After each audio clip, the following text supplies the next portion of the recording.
যখন তোমাকে পেলাম আমি ভাবলাম যে বাকি জীবনটা আমার ভালোবাসার আঁচলের আশ্রয়ে কাটিয়ে দেব। আর ঠিক তখনই ঈশ্বর আমায় নোটিশ পাঠিয়ে দিল, রোহিত সেন, পৃথিবীতে তোমার কাজ সাঙ্গ হয়েছে, এইবার চলে এসো।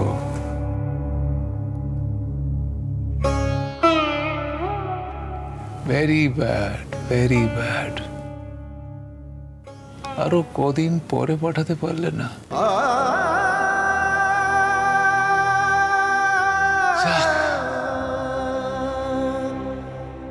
তোমাকে একটা কথা শিখিয়েছিলাম না আমি? গ্রেস। জীবনে যা কিছু ঘটবে, ঈশ্বর যা কিছু দেবেন, গ্রেসফুলি অ্যাকসেপ্ট করবে। খারাপ হোক, ভালো হোক, যাই হোক। আমি তো আরো কটা দিন আছি। তোমার কাছে একটা দিন মানে একটা দিন, আমার কাছে একটা দিন মানে হচ্ছে 1440 মিনিট। আমি প্রত্যেকটা মিনিট তোমাকে আঁকড়ে ধরে বাঁচতে চাই। চাঁদ বাবা, আমার বুকের দাও তুমি বাবা।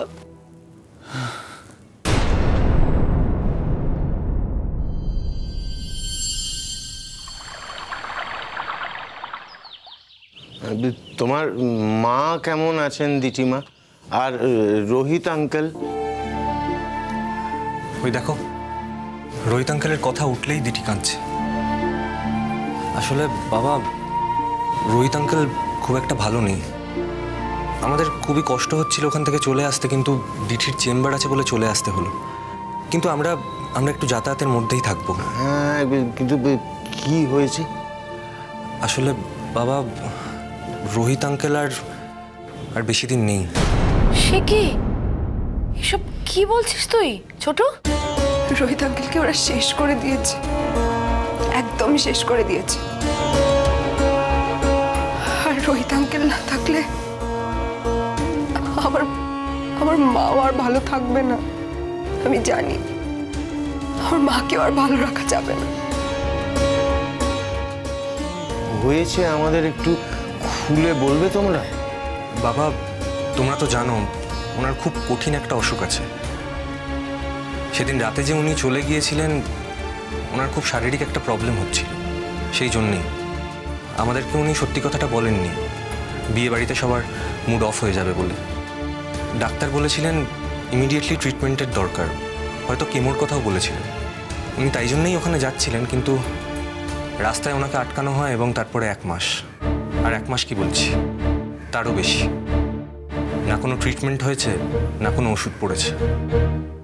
অত যত্নে থাকা একটা মানুষ এই অবস্থায় ওরমভাবে সময়টা কাটিয়েছেন, তাতেই হয়তো অসুখটার বাড়াবাড়ি হয়েছে।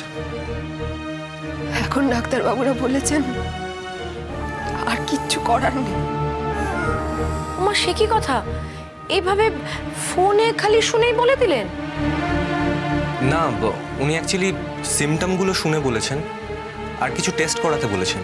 সেই টেস্টগুলো বোধহয় আজকেই করানো হবে। টেস্টের রিপোর্ট দেখলে উনি আরও ক্লিয়ারলি বলতে পারবেন, কিন্তু উনি অনুমান করে যা বলেছেন তাতে। অনুমান মানে অনুমান করে বলা যায় নাকি? মানে কোনো রিপোর্ট লাগবে না? বাবা, ওনারা অভিজ্ঞ লোক, সিমটম শুনেই হয়তো বুঝতে পেরেছেন। আর তার আগের রিপোর্ট দেখে উনি তো বলেছিলেন ট্রিটমেন্ট করাটা খুব জরুরি। তাই জন্য একদিন দেরি না করেই ওনাকে আসতে বলা হয়েছিল। সে কথার হয়ে গেছে প্রায় 1.5 মাস। না কোনো ট্রিটমেন্ট হয়েছে, না কোনো ওষুধ পড়েছে। এমনিতেই এই রোগটা খুব তাড়াতাড়ি বেড়ে যায়, তাকে অ্যারেস্ট করা যায় না। তার উপর ওই রকম অবস্থা, না কোনো ট্রিটমেন্ট হয়েছে, না কোনো ওষুধ খেতে পেরেছেন। এরকম অবস্থায় যা হওয়ার তাই হয়েছে। আহারে, তোমার মায়ের কপালে আর সত্যি সুখ জুটলো না গো। এত কষ্ট করার পর এত ভাঙচুরের পরে একটা সংসার পেলেন, আর সেই সংসারটাও এখন এইভাবে। আমি জানি,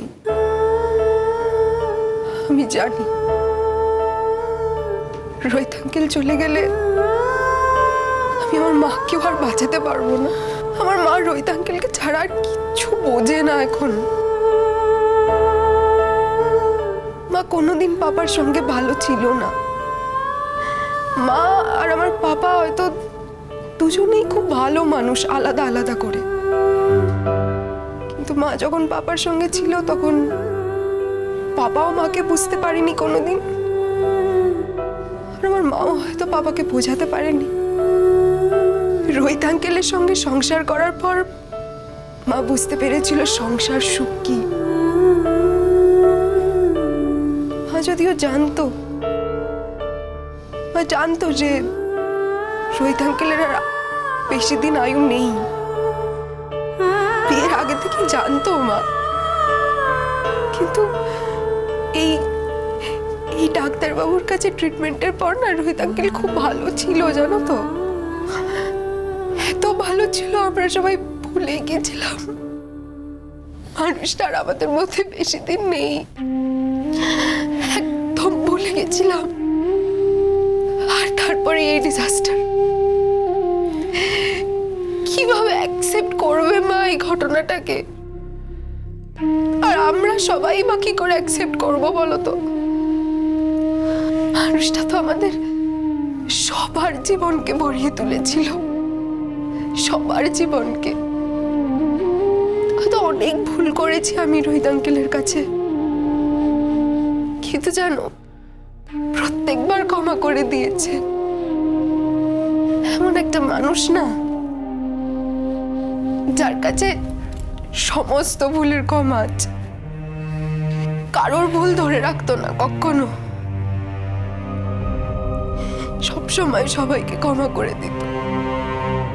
রোহিত আঙ্কেল অনেকবার ভুল ধরিয়ে দিয়েছে, তখন বুঝতে পারিনি, পরে বুঝেছি। মানুষটা যা বলছে, যা বোঝাচ্ছে তাতে সবার ভালো। মানুষটাকে আমি এতটাই শ্রদ্ধা করি না, আমি এবার বিয়ের সময় বলেছিলাম জানো তো, আর কেউ থাকুক বা না থাকুক আমার বিয়েতে, রোহিত আঙ্কেল যেন থাকে। রোহিত আঙ্কেলকে ছাড়া আমার বিয়ে হবে না। আরে একটা বছর কাটতে না কাটতেই সব শেষ হয়ে যাবে। তোমার মায়ের কি নিয়তি বলো তো? এত সুন্দর স্বামী, ছেলে মেয়েদের সবারই তো বিয়ে হয়ে গেছে। কি হবে এখন মানুষটা তো একাই থাকবে সারাটা জীবন। কি হবে এখন? সেই জন্যই তো বলছি, রোহিত আঙ্কেল চলে গেলে আমরা আর আমার মাকে ধরে রাখতে পারবো না। কেউ পারবে না মাকে আটকে রাখতে। বাইরে থেকে দেখে মাকে মনে হচ্ছে মানুষটা সব কিছু সামলে নিয়েছে, সব সামলে নিতে পারবে। কিন্তু মায়ের ভেতরে যে কি যন্ত্রণা হচ্ছে, আমি তো আমার মাকে চিনি, মাকে দেখে বুঝতে পারছি। এখন মায়ের লড়াই, মায়ের চ্যালেঞ্জ, সমস্ত কিছু তার ঈশ্বরের সঙ্গে। যেন মা বারবার কি বলছে, মা বারবার বলছে